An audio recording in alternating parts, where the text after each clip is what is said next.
आज का यह एपिसोड। ईंट, मकान, सड़कें, नालियां तथा सुनियोजित नगर। आज आप जो देख रहे हैं, आप सोच रहे होंगे कि इनका विकास कब और कैसे हुआ होगा। ये पहली बार अस्तित्व में कब आए होंगे। अगर आप नहीं जानते तो आइए आपको लेकर चलते हैं इसके अतीत के बारे में।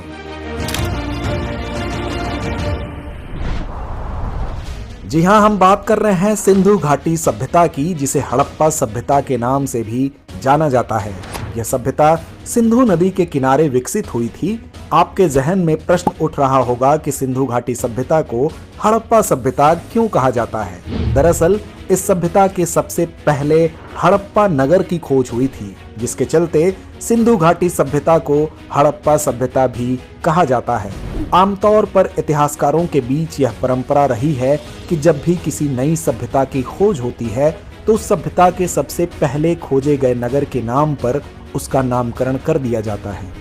ऐसे में हड़प्पा नगर की खोज 1921 में दयाराम साहनी ने की थी, तो भारतीय पुरातत्व सर्वेक्षण के महानिदेशक रहे सर जॉन मार्शल ने दुनिया को हड़प्पा सभ्यता के बारे में बताया।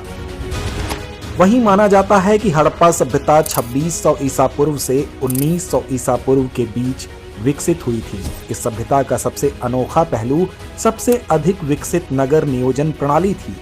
हालांकि उस समय विज्ञान का युग नहीं था, फिर भी शहरों को सुनियोजित तरीकों से बनाया गया था।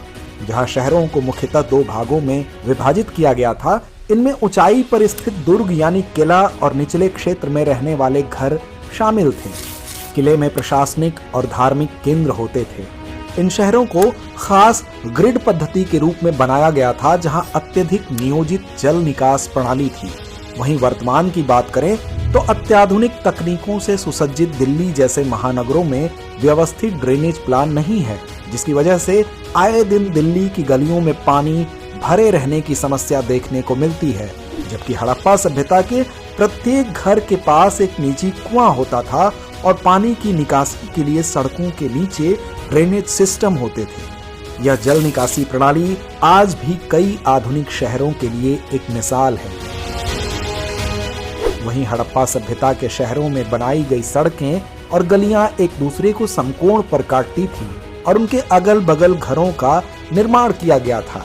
इन घरों को बनाने में हड़प्पाई लोगों ने पकी हुई ईंटों का उपयोग किया था। साथ ही सड़कों और अन्य संरचनाओं के निर्माण में भी ईंटों का प्रयोग किया गया।